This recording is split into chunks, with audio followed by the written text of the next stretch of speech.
transitionsquad.com/members. Members, and if not, then I'll just clear my Yeah. here. Oh, you know what? Let me start here. So the first thing it does is ask you to log in. So you can click on existing member login. Okay. And log into your account. And because you've got your credit card information already registered there, it takes you straight to your member page. Okay.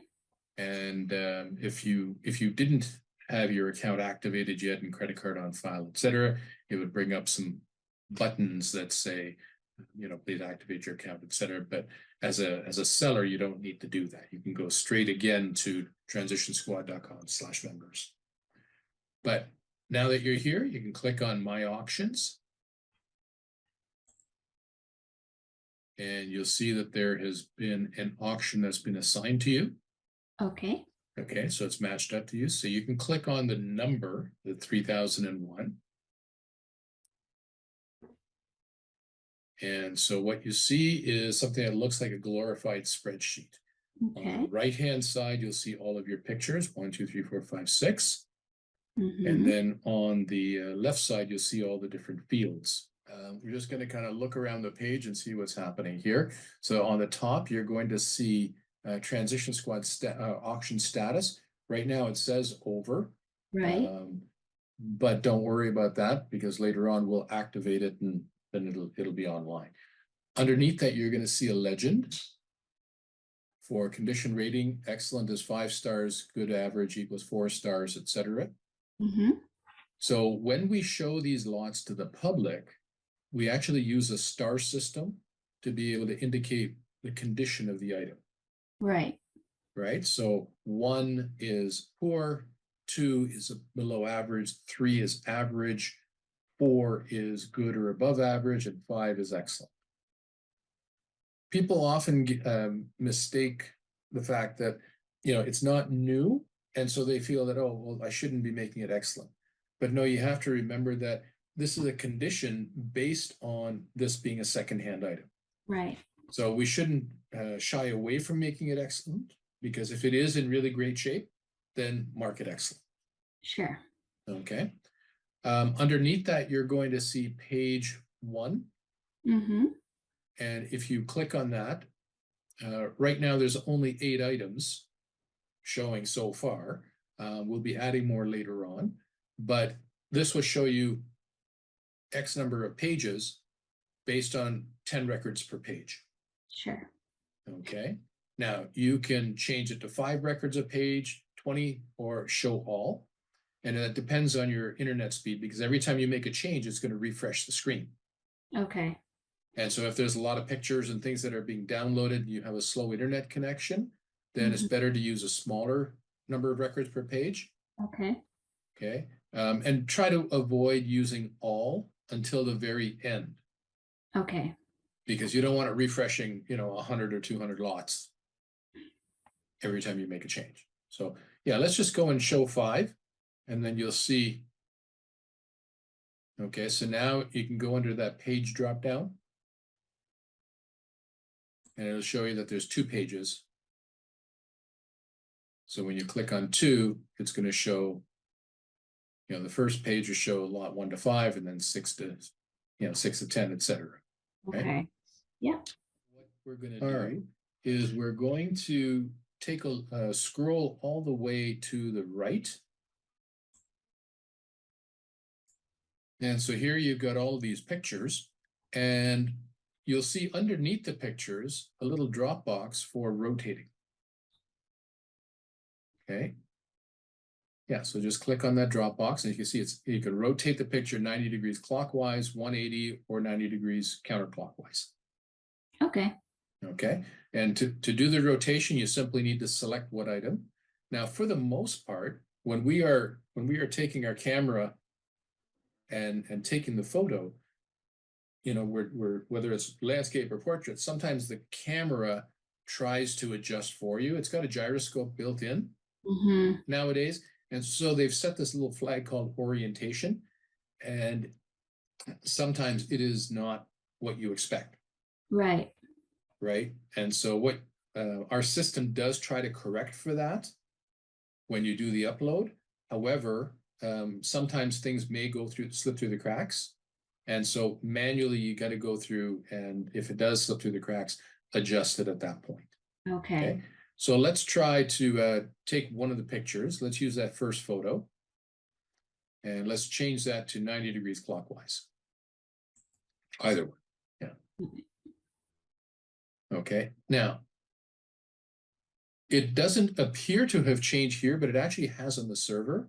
And the reason is that your computer has something called a cache. So it's got its own memory built in.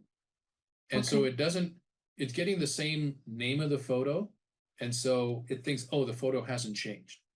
But we have to clear the cache in order to see the actual update. Okay. So you can hold the shift key down and click on the same rotation kind of button, but up in the URL in the top left corner of the page. Oh, this one? Wait. Oh, this one. Yeah, so hold shift and and click on that. And you will notice that. Oh. Okay. So it has actually changed. You've now cleared the cache. Right. Right. So now just flip it back the other way by going into that drop down. Sure. And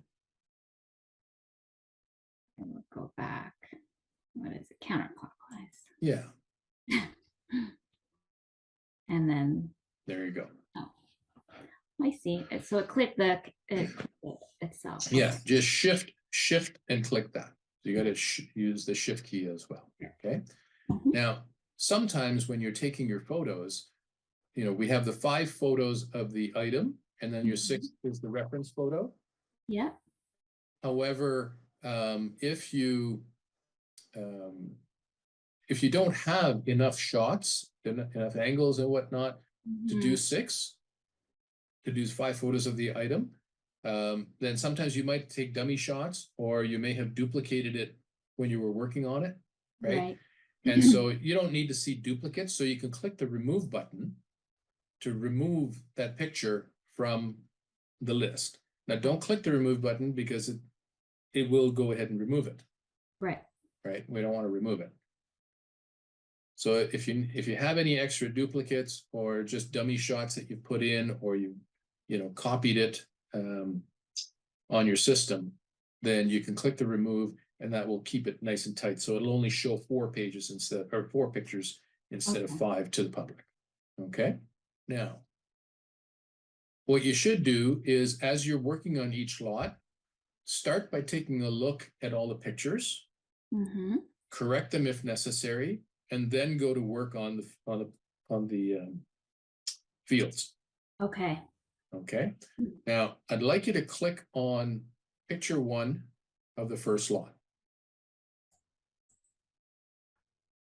Okay, so it opens it up and it gives you full size, so you can actually see the details, especially the information that you put on the reference photo.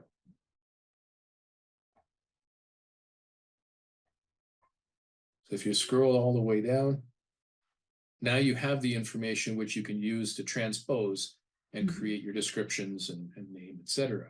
But it could be a pain to be flipping back and forth between screens. So what you want to do is you want to try to show both of the screens together, so that it's just side by side and you can copy and paste. Now, do you know how to pull and create a separate window? Take a tab and create it in a separate window? Perfect. Yeah, just grab it, pull it over, and then you're gonna take that window and put it on one side of your screen.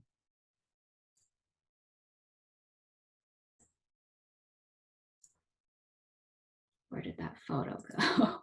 It's underneath there. You can see. Wrong one. Okay. There we go. Yeah, and you may want to reduce it. Right. Reduce the width.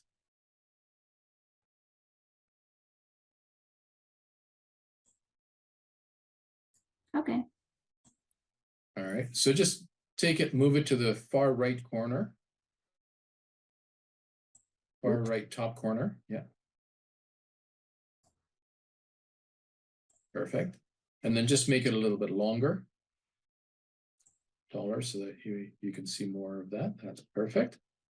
Right. And now on the one side window, you have all of the fields, and on the other side, you have the pictures. Right.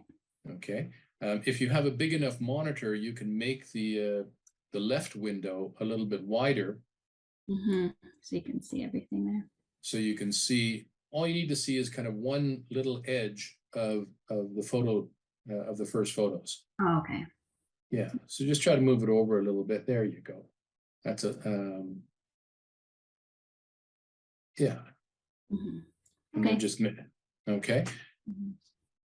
Now, if you don't have a big enough window, then don't worry about it. But now it's a matter of taking that information and filling in the different fields, right?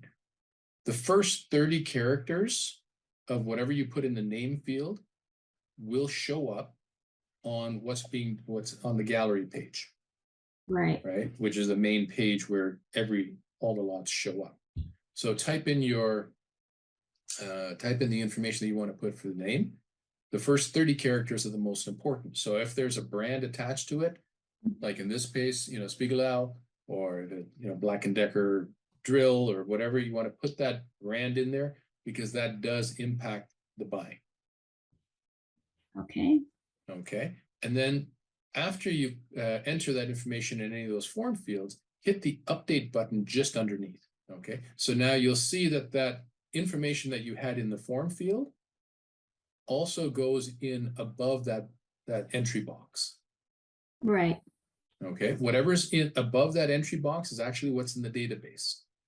So if you want to make any changes, that same information is copied into the entry box, but you can make your changes in the entry box and make sure that you hit update every time you make a change. Like if I were to do 4 like that, it would Yeah. up. Okay. And you have to update now. Just hit update. Up 4. So you can see. There it is. Okay. Right. If you don't hit update and you go on to fix another field, like let's say you started entering description, then you hit update for the description, you will lose whatever changes you've made in that entry box. Right. Okay. So you got to make the change, hit update, make the change, hit update. Okay. Now, you don't always have to put a description in unless there's information that's worth putting in. Okay. As we talked during the photography stage, you want to let the pictures do the talking. Okay. As much as possible, right? So if there was additional information that you wanted to put in here, then you would enter it into the description. And for now, just put something in there, just for testing purposes. 4. Set of 4. Great. Hit update. And you're going to see that now changes there. Now let's say this had some dimensions to it. Right? Let's say it was a rectangular piece. Under dimensions, type in, 1, 2, 3, just as an example. 2, 3. And then hit the update underneath. Okay. And you'll see that what it does is it actually puts it at the bottom of your description field. Okay. Now, in order to kind of look a little bit nicer, you might want to put a line in between, like you might want to hit carriage return, once or twice, and then hit update. Otherwise, it will kind of ram it right in together. Okay. Now, let's say, for example, it only had a length and a height. So let's say it was a piece of artwork, and you wanted to get rid of that depth. So you would then edit in the description field to get rid of that depth and take it right off from, X. Yep. And then hit update.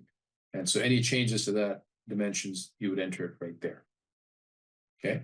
If there's something like a round table, you'll put, 13 inches round diameter and height, right? Right. If it needed it. Okay. Now, the next field, let's do that where in home field. Okay. Remember, I had mentioned to you before that it's very important to fill in this field because the person who is going to be helping at the pickup Mhm. may not have been involved in doing the upfront photography. And so the better job that we do identifying where something is in the home, then the easier it'll be for that person to find, to help the buyer find it. So typically when we do the house, we go through and say floor 1, floor 2, basement, and we'll put that on the floor level, and then each room will also identify as room 1, room 2, room 3. And I actually go around and label every room with some green painter's tape before everybody gets started. And so that way they know that I'm on floor 2, room 1. Right. And then you can enter where in the room it is. Oh, So okay. the better a job that we do, the more thoroughly we describe that in that where in home field, the easier it's going to be at pickup time to be able to identify. Okay.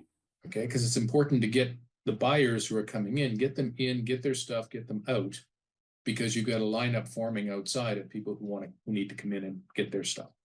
So the faster we can do it, the better. Okay, and then that'll help a lot. So in this particular case, let's put, box A, Greta.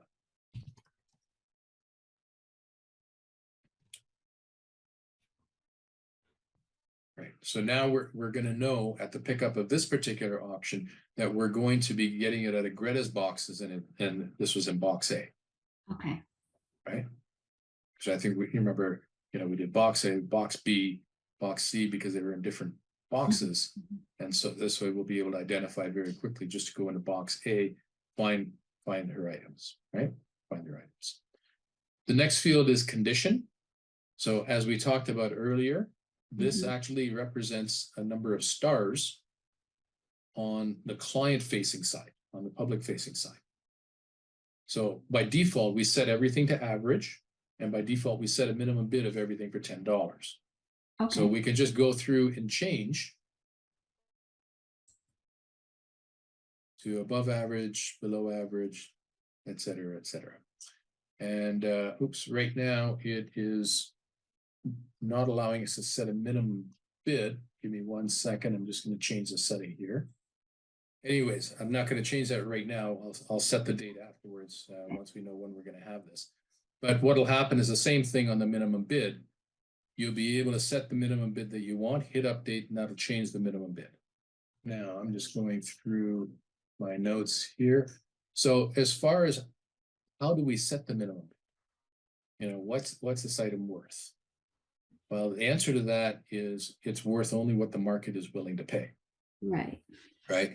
So when you're using a traditional sort of classified selling approach, which everybody is kind of conditioned to doing, first it used to be through newspaper, now it's online through tools like Kijiji, Facebook Marketplace, etc.